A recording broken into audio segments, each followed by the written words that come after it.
सख्त गर्मी में भी मेरी नौकरानी गर्म चादर ओढ़कर आती थी और जब मेरी कमरे की सफाई करती तो अंदर से कुंडी लगा देती।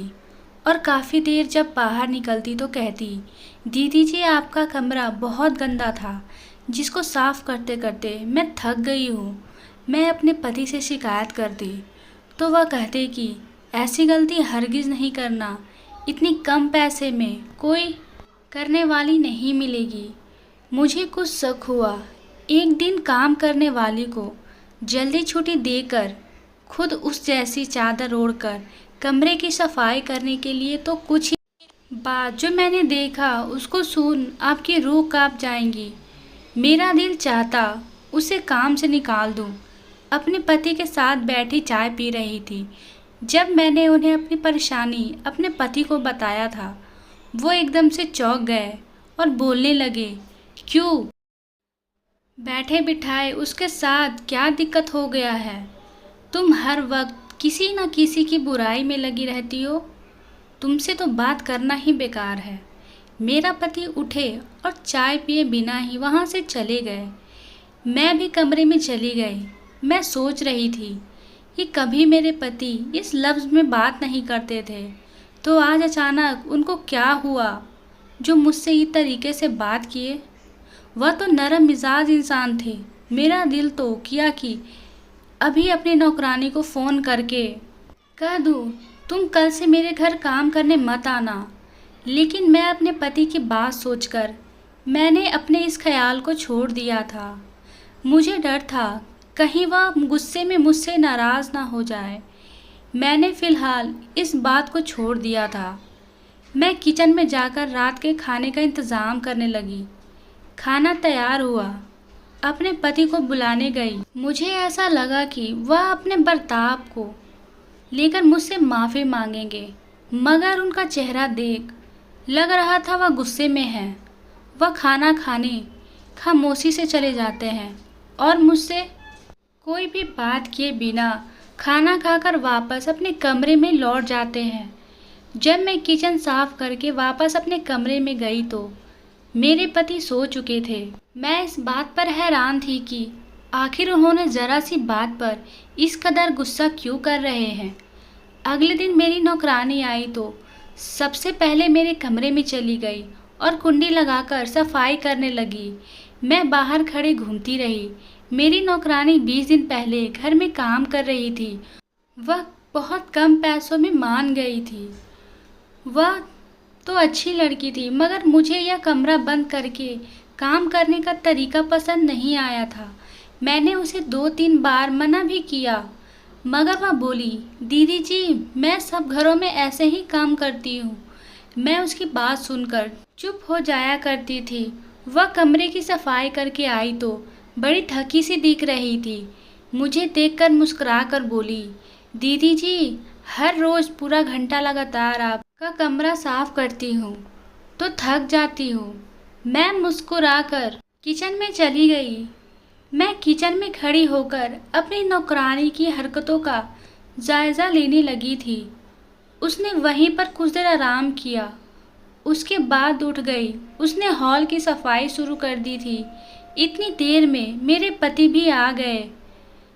मेरे पति के आते ही मेरी नौकरानी ने झाड़ू लगाना छोड़ दिया था और उसको देखने लगी थी। मेरे पति ने भी उस पर एक नज़र डाली, फिर वह कमरे में चली गई थी। मेरी नौकरानी देखने लगी। जब मैं नज़र आई तो वह मेरे पति के कमरे की ओर चल दी थी। उसने दस्तक देने के लिए हाथ उठाया ही था, मगर कुछ सोचकर पीछे हट गई थी और जल्दी जल्दी हॉल की सफाई करके मुझे बोलकर घर से बाहर निकल गई थी। मेरी नौकरानी के जाते ही मेरे पति बाहर आया। उन्होंने मेरा हाथ पकड़े और मेरे गले में एक पेंडेंट डाल दिए थे। उनका मूड भी बहुत अच्छा था। फिर बोले, जानू जल्दी से खाना लगाओ, मुझे बहुत कस के भूख लगी है। हम दोनों ने मिलकर खाना खाया और दोनों सो के लिए चले जाते हैं। सोते वक्त मैं सोच रही थी कि मेरी नौकरानी आखिर क्यों मेरे कमरे में बंद करके काम करती है। मैंने सोच लिया था कि अब मैं अपने नौकरानी की किसी भी तरह की बुराई अपने पति से नहीं करूंगी। पहले उनकी नीयत जान लूंगी, सब पता कर लूंगी, तभी अपने पति से बोलूंगी। अगले दिन मेरी नौकरानी घर में आती है तो मैंने उस पर निगरानी रखूंगी। उसने गर्म शाल ओढ़ कर रखे थे, उसका शरीर बिल्कुल ढका हुआ था। मैंने कहा, सुनो, इतनी गर्मी में तुम शाल ओढ़कर क्यों आती हो? तुम यह शाल ओढ़ना छोड़ क्यों नहीं देती? तुम्हारे पास कोई और चादर नहीं है? मैं तुम्हें अपनी चादर दे दूंगी। उसकी आंखें आंसू से भर गई थी। वह बोली, चादर बड़ी कीमती है, किसी की मोहब्बत की निशानी है। इसको छोड़कर अगर मैं आप चादर ले लूं तो क्या मेरे वक्त आपके जैसे हो जाएंगे? नहीं ना। तो फिर क्या फ़ायदा? फिर वो मेरे अगले सवाल से बचने के लिए जल्दी से कमरे में जाने लगती है तो मुझे लगा जैसे चादर के नीचे छुपे हुए उसके हाथ में उसने कुछ पकड़ा हुआ था। क्या था ये मैं देख नहीं पाई थी, मगर मुझे शक में ज़रूर डाल दी थी। मेरी नौकरानी मेरे कमरे को अंदर से कुंडी लगाकर बंद कर चुकी थी और मैं परेशानी के आलम में यहीं घूम रही थी। मेरे पति काम से लौट आए थे और मुझे परेशान देख बोला, क्या हुआ जान? मैं मुस्कुराने की कोशिश करते हुए बोली, कुछ भी नहीं हुआ। इतनी देर में मेरी नौकरानी कमरा खोलकर बाहर निकली। हम दोनों को देख चौंक गई थी। जल्दी से हॉल की सफाई करने लगी थी।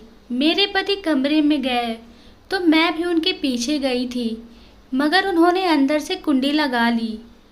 मैं बाहर खड़ी देखते ही रह गई थी।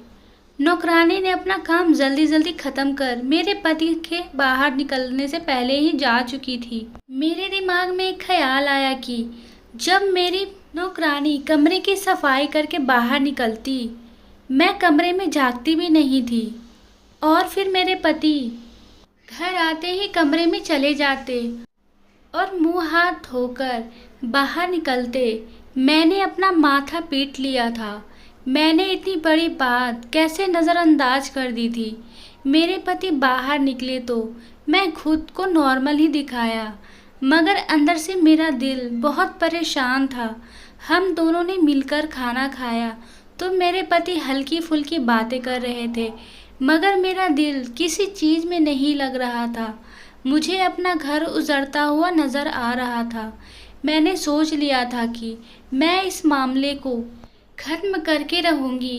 अगले दिन जब मेरी नौकरानी काम पर आई तब मैंने उसे कह दिया, तुम याद रखो 2 से 5 बजे तक काम करके जाया करोगी। मेरी नौकरानी मुस्कुराकर कहती है, दीदी ऐसा मुमकिन नहीं है, इस समय तो मैं दूसरे घर में काम करती हूँ। मैंने उसे कहा कि सोच लो, दूसरे घर के काम तुम शाम को भी कर लिया करना। वह इनकार कर रही थी और कहती, दीदी मुमकिन होता तो कर देती। अगर आप मेरी जगह कोई और नौकरानी लाना चाहती हैं तो ला सकती हैं, आपको जैसा ठीक लगे। मैं शांत हो गई। मैं नहीं चाहती थी मेरी नौकरानी काम करना छोड़ दे, इसलिए मैंने सोचा कि पहले मामले की अच्छी तरह जांच कर लेती हूँ, तभी कुछ सोचूंगी। उसी वक्त मेरी नौकरानी कमरे में चली जाती है और कुंडी अंदर से लगा देती है। मैं भी हॉल में बैठी उसी का काम करने का इंतज़ार करती रहती। इतनी देर में मेरे पति भी घर पर वापस आ चुके थे। आज मेरे पति जैसे ही कमरे में जाने लगे तो मैं भी उनके पीछे चली गई थी, तो पूरा कमरे हलवे की सुगंध से फैल चुकी थी। मेरे पति कहने लगे, ऑफिस में एक स्टाफ ने हलवे दिए हैं। मैं मुस्कुराते हुए कमरे से चली जाती हूँ और बैठकर रोने लगी। मुझे पता था यह हलवा मेरी नौकरानी मेरे पति के लिए लेकर आई थी, क्योंकि जब मैं अपने पति को ऑफिस से घर आते थे तो उनके हाथ खाली थी। यकीन हो गया था कि हलवा मेरे पति के लिए नौकरानी ही लाई थी। मुझे यह सोचकर बहुत खराब लगा कि मेरे पति ने मुझसे झूठ कहा। एक झूठ का मतलब मैं बहुत अच्छी तरह से जानती थी। मेरे पति को गाजर का हलवा बहुत पसंद था। इसके बारे में सिर्फ मैं और मेरे परिवार वाले ही जानते हैं। फिर एक नौकरानी को मेरे पति की पसंद के बारे में कैसे पता हो सकता था? मैं सोच रही थी। मेरे पति मेरी तरफ ही आ रहे थे। मैंने चेहरे पर मुस्कान रखी क्योंकि मुझे पता ही नहीं था कि किस किस्म का हालात में कैसे रिएक्ट किया जाता है, इसलिए मैंने मुस्कुराहट का सहारा लिया था। मेरे पति किचन में आए और मुझसे पूछने लगे, क्या बात है, आज तुम बहुत शांत क्यों हो? मैंने कहा कि सिर दर्द कर रहा है, मगर मैं जानती हूँ यह जवाब से मेरे पति भी मेरी बातों को मान लेंगे। हम दोनों ने खाना खाया तो वापस कमरे में चले गए। मुझे नींद नहीं आ रही थी तो मैं बगीचे में ताज़ी हवा खाने चली जाती हूँ। आज दिल बहुत ज़्यादा घबरा रहा था। आंसू खुद ब खुद गिरते जा रहे थे। मैंने नींद की गोली खा ली और सो गई। सुबह मेरे पति कहकर ड्यूटी गए कि अगर मेरी तबीयत ठीक नहीं हुई तो वह मुझे डॉक्टर पास ले जाएंगे। मैंने उनसे कहा अब मैं बेहतर हूँ। वह फिर ऑफिस चले गए नौकरानी का सच सामने लाने के लिए। मैं बगल वाले घर गई, शर्मा जी के यहाँ, जहाँ मेरी नौकरानी काम किया करती थी। शर्मा जी ने मेरी खूब खातिरदारी की। हम सब बातें कर रहे थे, तभी मैंने अपनी नौकरानी की चर्चा की। मैंने कहा मुझे मेरी नौकरानी पर तरस आता है। इतनी गर्मी में गर्म साड़ी को ओढ़कर आती है। क्यों ना हम उनके लिए एक चादर का इंतज़ाम कर दे। मिसेस शर्मा ऐसी नज़रों से देखती है जैसे मानो मैंने क्या कह दिया हो। मिसेस शर्मा ने कहा, वह तो मेरे यहाँ दुपट्टे में आती है, वह तो सर्दियों में भी शाल ओढ़कर नहीं आती है। मैं उनकी बातें सुन चौंक गई। मुझे समझ नहीं आ रहा था उनसे क्या बात करूं। मैंने फिर भी कहा, मेरी नौकरानी को ना जाने क्या दिक्कत है। वह मेरी बेडरूम सफाई करते वक्त दरवाजे की कुंडी लगा देती है। मिसेस शर्मा ने कहा, मेरे घर में तो ऐसा कुछ नहीं करती। मैं कभी भी किसी भी काम वाली को यह इजाज़त नहीं दूंगी कि वह मेरे कमरे को अंदर से बंद करके काम करे, बल्कि मैं तो ऐसी नौकरानी को काम से निकाल दूंगी। मैंने कहा, लेकिन मुझे तो मेरी नौकरानी ने ही बताया था कि वह सब घरों में ऐसे ही काम करती है। मिसेस शर्मा कहती है, आप बहुत मासूम हैं। मैं अच्छी तरह जानती थी उन्होंने बेवकूफ़ की जगह मासूम लफ्ज़ का प्रयोग किए थे। मैं उठकर अपने घर आ गई थी। मिसेस शर्मा की बातें मेरी कानों में गूंजती रही। शाम हुई तो मेरी नौकरानी गर्म चादर में छुपकर एक बार फिर से हमारे घर पहुंची थी। मेरे कमरे में चली गई थी। अभी वह कमरे से बाहर ही आई थी कि मेरे पति भी ऑफिस से घर वापस आ गया। मैं किचन की खिड़की के पास खड़ी होकर उन दोनों को देख रही थी जब मेरे पति गुस्से से बोले, मेरी नौकरानी से तुम्हारे लिए बेहतर है मेरा पीछा छोड़ दो। मेरी नौकरानी रोने लगी थी। वो बोली, जिंदगी में केवल आप ही मेरे एक सहारा हो। मैं आपके बिना कुछ भी नहीं। मुझे आप अपने ज़िंदगी में जगह दे दीजिए, नहीं तो मैं आपकी हकीकत आपकी पत्नी को बता दूंगी। फिर आप क्या करेंगे? इतना कहकर मेरी नौकरानी हॉल की सफाई किए बिना ही घर से चली गई थी। मैं तो अपनी नौकरानी की बातें सुनकर हैरान थी। उसके पास मेरे पति का कौन सी ऐसी राज है जिसकी वजह से वह मेरे पति को डरा धमका रही थी। फिर वह यह क्यों कह रही थी, मुझे अपने दिल में जगह दे दीजिए। ये सब बातें किसी अनहोनी की तरफ इशारा कर रहे थे। मैंने पति को खाने पर बुलाया तो उन्होंने गुस्से में कहा, कैसी औरत हो तुम, घर का काम भी नहीं कर सकती। तुम्हारी वजह से मुझे जैसी तैसी नौकरानी रखना पड़ता है।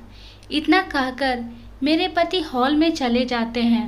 आगे की कहानी के लिए आप पार्ट 2 का इंतज़ार करें। मैं जल्द ही इस कहानी का पार्ट 2 भी लाऊंगी। धन्यवाद।